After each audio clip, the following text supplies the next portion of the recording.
দিয়ে দেবো তেল। এখানে নিয়েছি সাদা তেল। তো বন্ধুরা, আজকে আমি বেগুন বাঁধাকপির কালিয়া করব। এর সঙ্গে একটু আলুও নিয়েছি।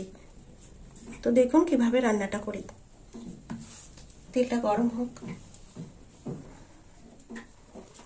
গরম হয়ে গেছে, তো প্রথমেই আমি বেগুনটা ভেজে নেব। দিয়ে দিচ্ছি বেগুন।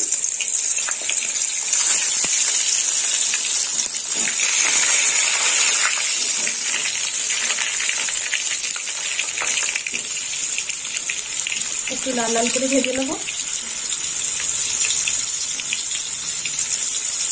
ভাজা হয়ে গেছে, বেগুনটা এবার তুলে নেব।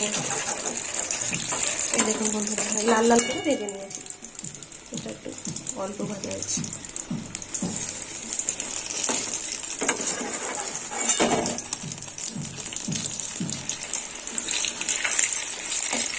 এটা আরেকটু ভাজা হবে।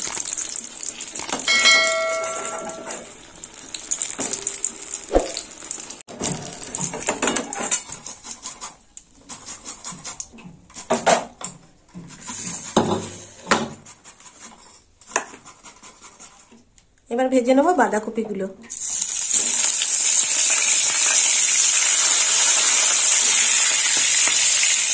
এই বাঁধাকপিগুলো ছিপো দিয়ে ভেজে নিয়েছি, আর লবণ মাখিয়ে রেখে দিয়েছিলাম।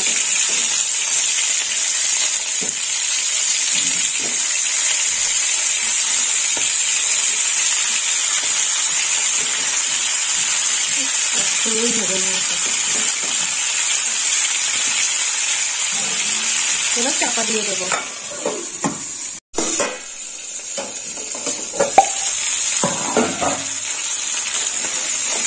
বাঁধাকপি ভাজা হয়ে গেছে, বাঁধাকপিটা এবার তুলে নেবো।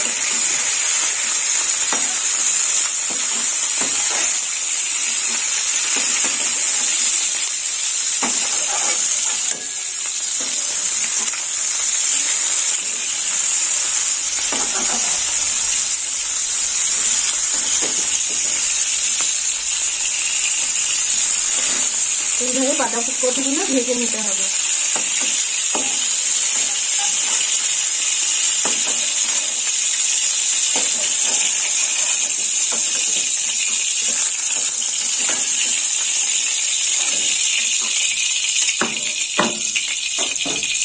এবার আমি আলুগুলো ভেজে নেব।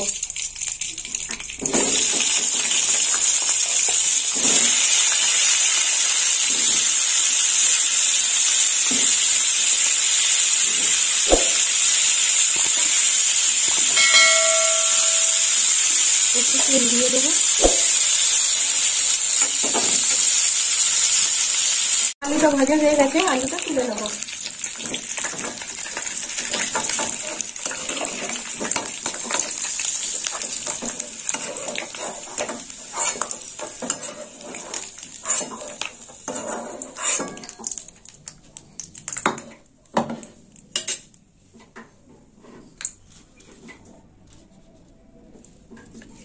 ফোড়ন দিয়ে দেবো। তো ফোড়নে নিয়েছি শুকনো লঙ্কা, তেজপাতা,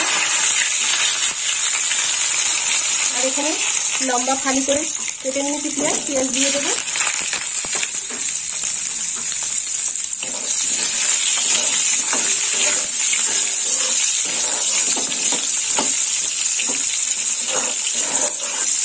তুলে নেবো।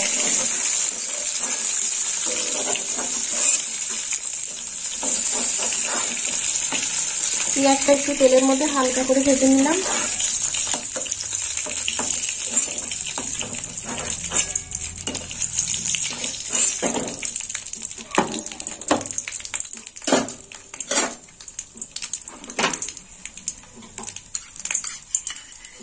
দিয়ে দেবো 1 চামচ রসুন বাটা। দিয়ে দেবো 1 চামচ আদা বাটা। একটু কষে নেব।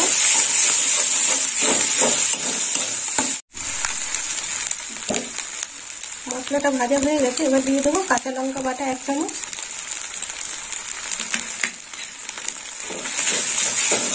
আর একটু ভেজে নেবো।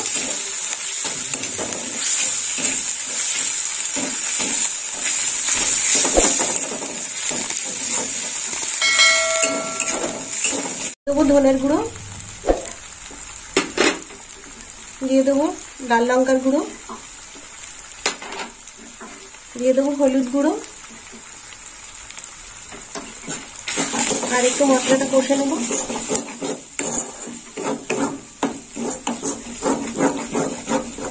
একটু জল দেব, তোলায় লেগে যাচ্ছে। দেবো মটরশুঁটি,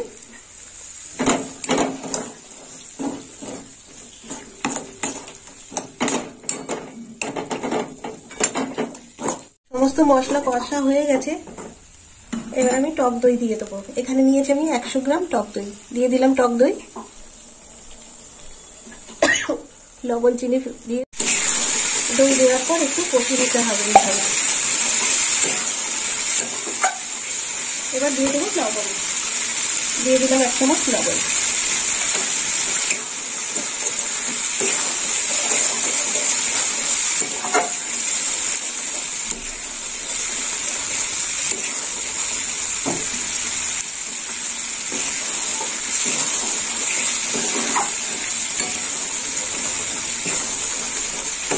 দইটা কষা হয়ে গেছে, এবার জল দিয়ে দেবো। দিয়ে দিলাম জল।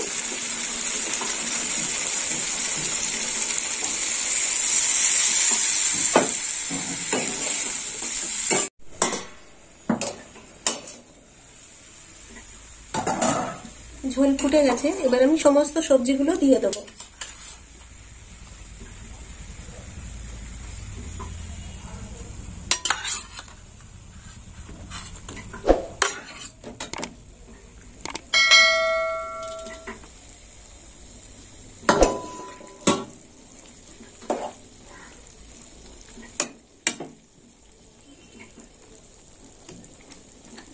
ফুটো, এবার চাপা দিয়ে দেবো।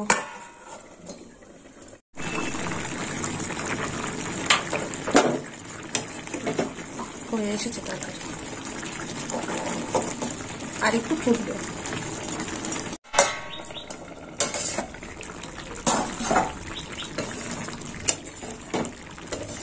হয়ে গেছে, এবার নামিয়ে নেবো। তো বন্ধুরা, আমাদের বেগুন আর বাঁধাকপির কালিয়া হয়ে গেল। আপনারা ওরকম বাড়িতে বানিয়ে খাবেন আর আমাকে কমেন্ট করে জানাবেন কেমন খেতে হয়েছে। আর আমার ভিডিও ভালো লাগলে লাইক করবেন, শেয়ার করবেন আর সাবস্ক্রাইব করবেন। এবার আমি নামিয়ে নেবো।